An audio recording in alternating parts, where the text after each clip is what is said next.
Hello, dear friends.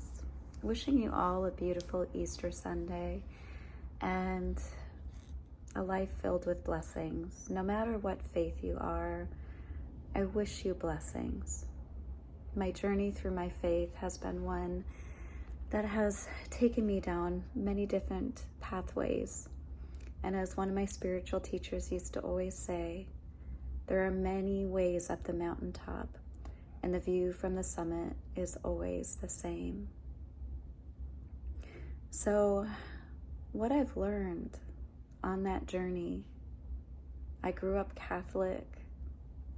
I then went to the Methodist ministry and enjoyed fellowship there, enjoyed learning and growing, and then to the Unity faith. And then from there, it was EDL, which is Emissaries of Divine Light, where I lived for 3.5 years at their spiritual center, their retreat center, where we welcome people of all faiths for their retreats. And then from there, it was Science of Mind. And from there, it was the Self-Realization Fellowship, the teachings of Yogananda.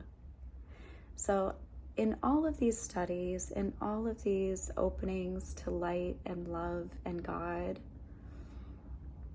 what if each person's faith is really opening to that energy of source? In the Bible, it tells us that God is love.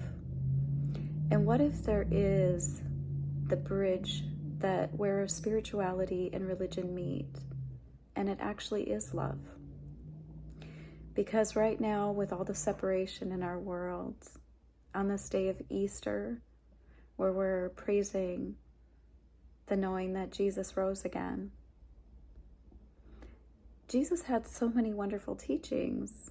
He was a teacher.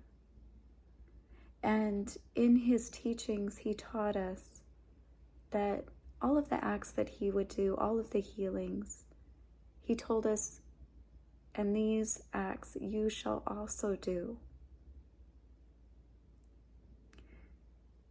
We get so far away from knowing the divinity within ourselves.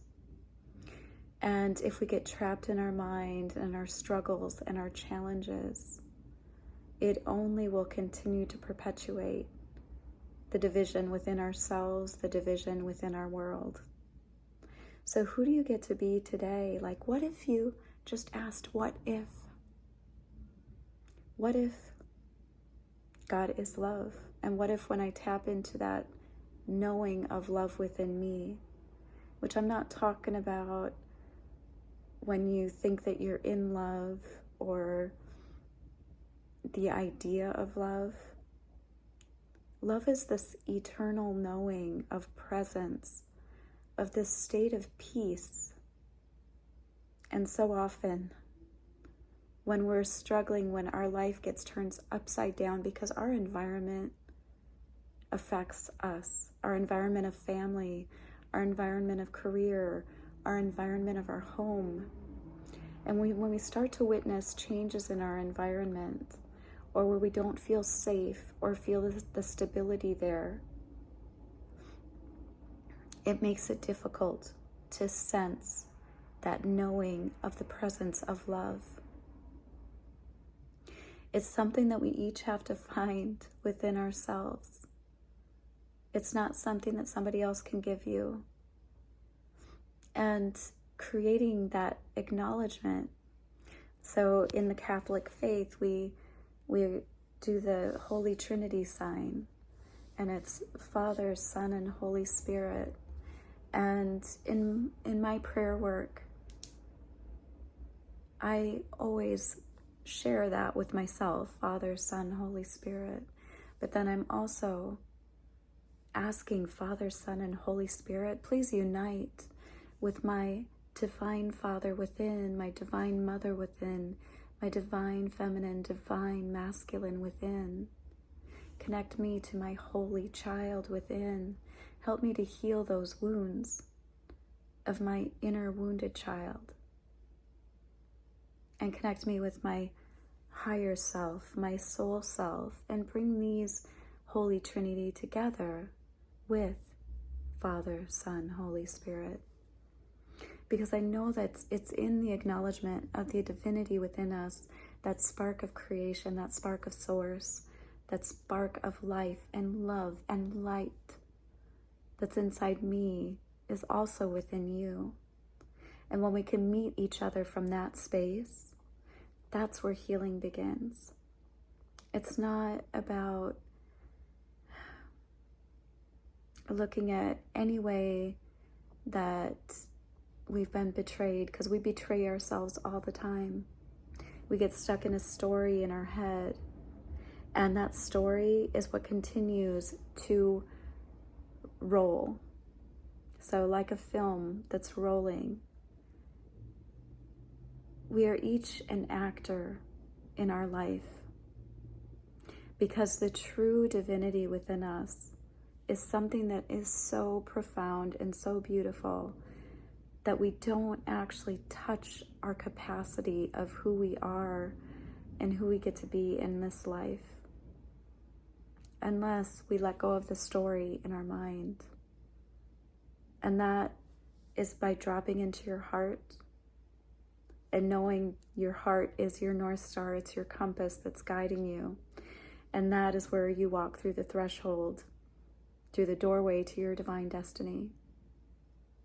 And so my invitation on this beautiful, holy day is to acknowledge your own holiness, is to be in reverence to Source, to God, to love, and be open to feeling that presence within yourself.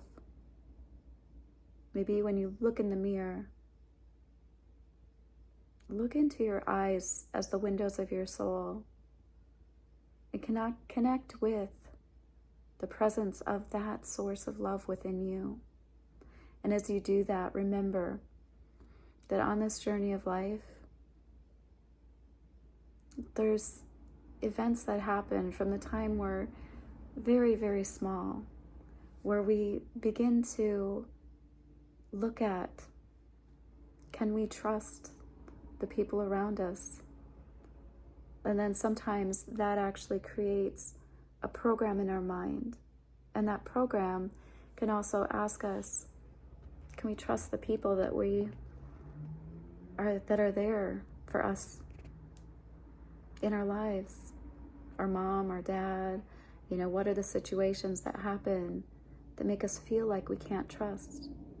That make us feel like we are going through patterns of victimhood or abandonment or abuse. Because when it comes down to taking responsibility of ourself, it's the only way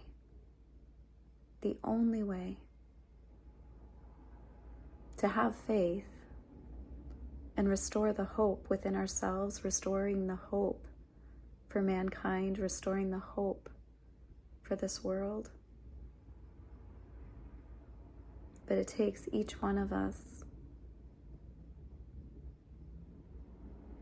having compassion and understanding and love, self-reverence, aligning with God, however that looks for you, whatever your religion is.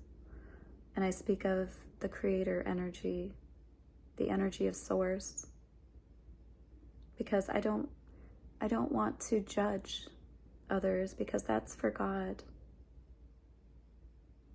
And what if each religion, each faith was just another pathway to the same beautiful view of who we get to be?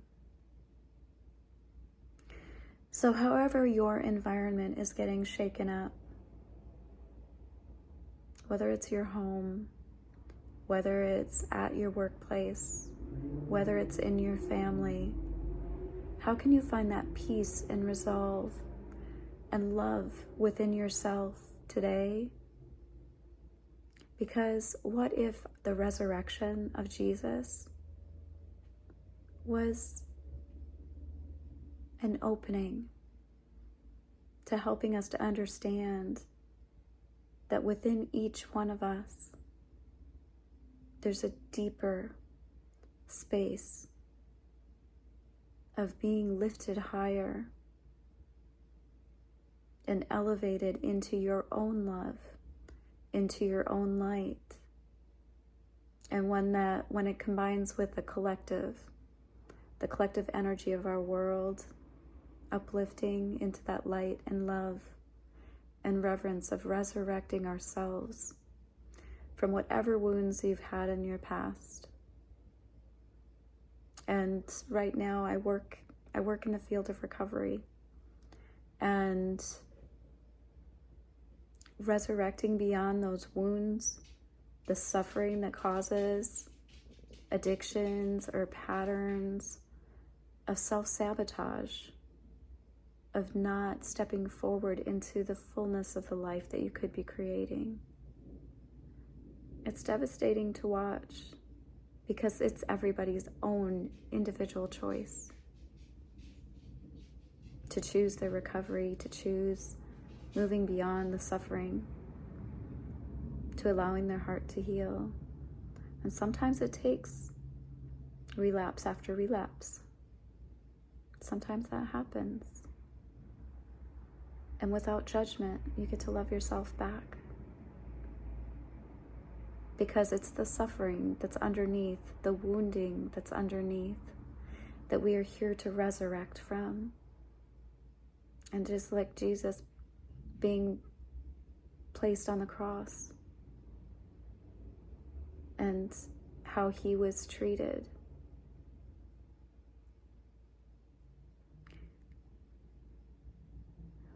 There's so much that we don't understand about the formation of religions and why we've been placed into an understanding or fear. Because sometimes stories have been perpetuated to give us hope, to give us faith in a future. And in some instances, there's parts of a story that were imparted to create other sensations, other experiences like that separation and a perpetuation of fear. And even how different stories among different religions cause more division. Even wishing somebody a happy Easter this morning caused a confrontation with someone of another faith. But what if it was just a story that was there to help impart greater hope? A story to ignite us into our own knowing of the power within us to overcome, to be reborn, to not let the life that you've been living be the end of the story, that there's not another act beyond it. What if you overcoming whatever it is that you are going through is what truly allows you to step forward into saying yes to your life and to stop allowing yourself and the past to be your perpetual future? What if today was the day that you chose to break that old pattern, that old story? There's a saying that I recently heard, and it's, don't cheat on your future with your past. Because if you continue to live from the fears of the past, you recreate them. If you feel like jumping out of a relationship to only jump into another, I can tell you from my experience that it will often create very similar circumstances.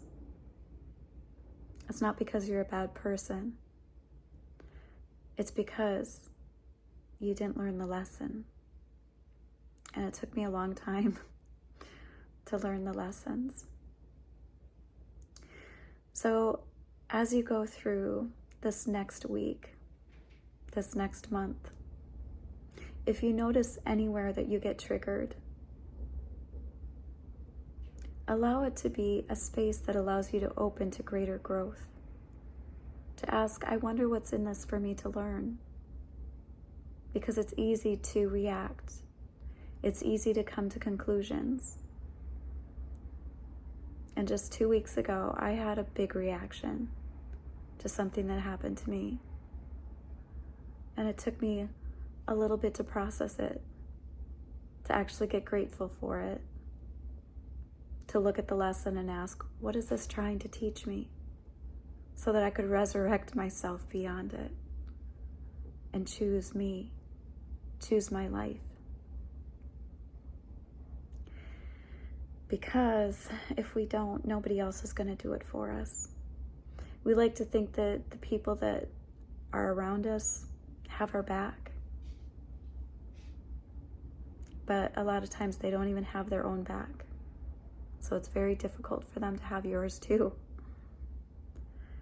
And when we live in an age of corporate greed, of greed amongst one another, trying to get one over another, it's a reason why we can look into society today and see what is not working, what's broken, what's falling apart. And when you look at those that look broken and fallen apart, it's one of the reasons I'm where I'm at right now. Not only did I have my own experiences, but I chose to be in a place that would allow me to be with people whose lives were falling apart.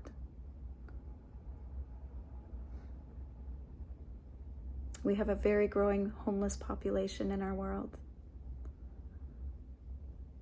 We have a way in our world of how things are done and how things continue to be done that does not work. We have a broken system. But I believe in the wholeness of people to have the ability to heal themselves. But it takes choosing it. It takes having self-compassion. It takes wanting to look inward and heal those spaces where it's pretty dark and it can be pretty scary. And I know how scary that can be. And I just want you to know that you're not alone. And even you, just like me, can heal those broken spaces. And you don't have to do it alone. And sometimes we feel alone. But when we can actually connect with people who want to have a higher vibration, not people that are stuck in the same space, but if you can be around people that want to lift you higher, those are good people to be around. And look at the people that are around you. Do you want to be like them? Because there's different ideas around how you become like the 5 people that you spend the most time with. They say, don't randomly have sex with people that you don't really know very well, because you're sharing their energy. And as you share their energy, you become like them. There's energetic imprints that happen between the people that we're around. There's something called mirror neurons that actually help, well, I don't know if they help, but it can actually be kind of scary. I know the ladies here at the house like to watch horror movies. They like to listen to some pretty derogatory music.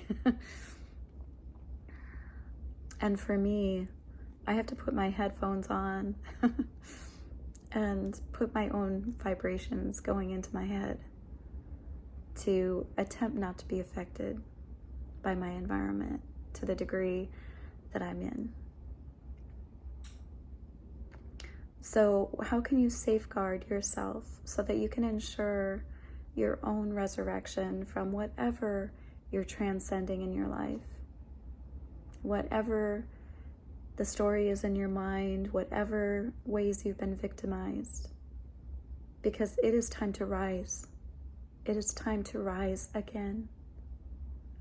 You are not meant to be pushed down. You are not meant to, when you get knocked down, to stay down. You are meant to stand back up stronger, to rise again. And I believe that is part of the resurrection story that most people are not pulling in an understanding of,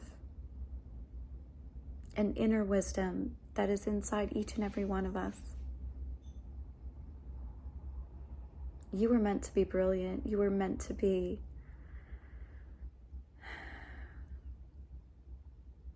a beautiful organism, a beautiful person. And you are.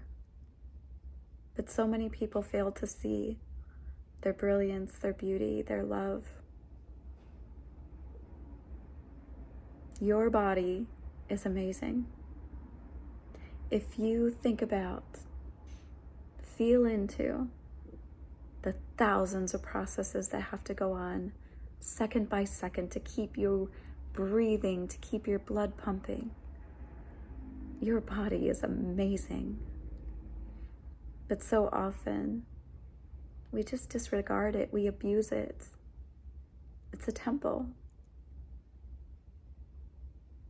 It's a gift. So how will you treat it today? How will you treat it tomorrow?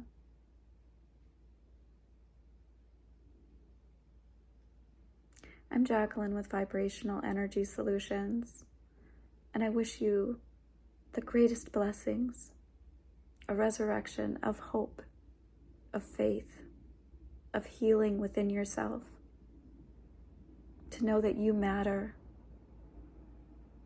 to know that you are loved,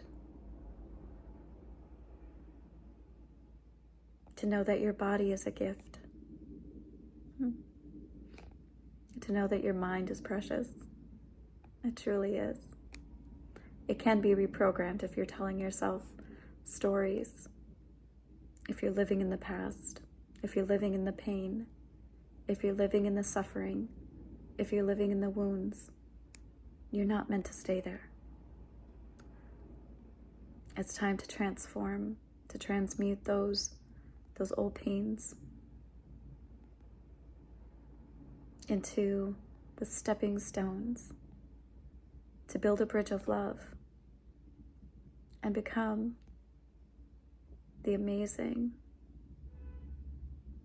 brilliant, beautiful person that's inside of you.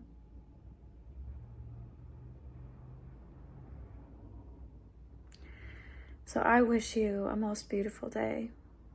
I'm sending so much love your way.